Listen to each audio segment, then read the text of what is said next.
What up guys, Shakiel Mahjouri here for Combat Culture, and just a quick reminder, if you could please tap subscribe, hit the notification bell, leave a like on this video. That does a whole lot for helping this channel grow. And without further ado, here is our list of 5 things to be grateful for in the world of MMA in 2020. Let's be honest, 2020 has been hard by just about any measure. The kind of year that has left many more thankful that it's coming to an end than anything else. However, over the course of the past 12 months, there have been a few things to be grateful for. A few choice moments that could bring a smile to even the most jaded MMA fan's face. Glover Teixeira's resurgence. Glover Teixeira first hit the UFC way back in 2012, and even then he was on the wrong side of 30. A fighter whose skills had been hyped for years but had missed his chance to fight in the UFC sooner due to visa issues. He quickly ran up victories in the octagon, however, leading to a 2014 title shot against Jon Jones that didn't go his way. In the years that followed, it seemed like he was destined to live out the rest of his time in the UFC as a gatekeeper to the elite, his physical skills slowly slipping away even as his technical edges remained. However, following a hard loss to Corey Anderson in 2018, old man Teixeira has been on a tear. He's currently on a 5-fight winning streak, including victories over recent title challengers Thiago Santos and Anthony Smith, with 4 of those wins coming inside the distance. In fact, at this very moment, there seems to be little controversy that he should be the #1 contender for Jan Blachowicz' title, a remarkable run of success for one of light heavyweight's most battle-tested talents. Kevin Holland's incredible career. 2020 Fighter of the Year Kevin Holland, perhaps? Heading into December of 2019, Holland had established himself as a fun and formidable middleweight action fighter, but one who hadn't necessarily separated himself from the rank and file of his division. A fighter who would be guaranteed entertainment in the middle of any fight night card, but didn't really look ready to headline. Well, what a difference a few months can make.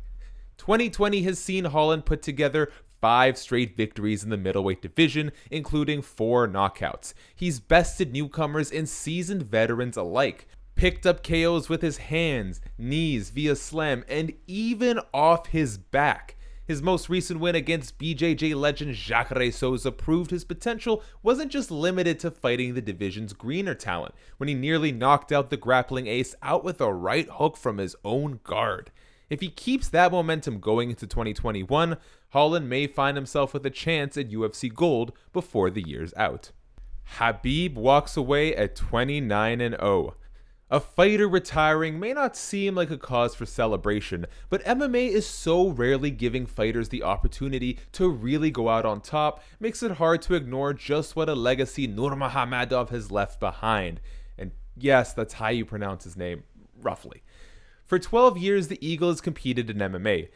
In the last few years of that career, he's picked up victories over Rafael dos Anjos, Conor McGregor, Dustin Poirier, and Justin Gaethje, and he's done it all with the exact same sense of ease that he displayed back when he was beating up on Abel Trujillo or Daryl Horcher. Khabib is a rare athletic talent, a man who, even among other great athletes, was always far and away the strongest and fastest fighter in the cage. Someone who, even without a deep or diverse striking game, never looked at a serious disadvantage standing and was always light years ahead of his opponents on the mat. Of course, there's always the chance that he'll be back in the cage, maybe to make one last title defense, or maybe just in a few years' time when he wants to prove that he can still hang with the best fighters in the world. But right at this moment, he's picked the perfect time to ride off into the sunset without a single blemish on his record. Joaquin Buckley's new highlight high bar. Buckley's first taste of UFC competition was not kind to him. A solidly built rising talent, he walked into a fight against Kevin Holland on just a few days' notice, only to get a complete schooling in the cage from the Smackman. For anyone worried that kind of rough loss would dampen Buckley's ambitions, don't worry, because New Mansa quickly proved that any doubts were unfounded. Buckley returned to the cage just 1 month later to take on Dana White's Contender Series signing Impa Kasanganay. The two men went toe-to-toe in the first round, both landing hard and often. But in round 2, Kasanganay caught a body kick and held it for just a second too long. Using the catch to find his range, Buckley launched a turning heel kick straight into Kasanganay's jaw, sending him sprawling to the mat, out cold. The highlight immediately went viral, prompting reactions from not just fighters and fans, but celebrities and media around the world. Even Kanye West put out a song for it. A miraculous show of talent that Buckley quickly backed up with a knockout of Jordan Wright just a few weeks later. The fighter out of St. Louis, Missouri is now set to enter the new year as one of MMA's hottest prospects. Joanna Jedrzejczyk versus Weili Zhang. Weili Zhang, Zhang Weili, whichever way you want to order it, this year has given life to a number of top-shelf bouts. Tony Ferguson versus Justin Gaethje, Davison Figueiredo versus Brandon Moreno, Dan Hooker versus Dustin Poirier. But even among those, Weili Zhang's first title defense against Joanna Jedrzejczyk stands out as the best fight of the year. Joanna champion may have run into a few rough spots since losing her belt to Rose Namajunas, but for fans worried that she may be losing a step, the former queen of women's strawweight showed up in top form against Weili at UFC 248. Over the course of 5 rounds, the two women combined to throw 768 significant strikes, with both women connecting at a rate of over 40%. They went toe-to-toe for every second, pushing an impossibly high pace, with neither woman willing to give an inch to her opponent.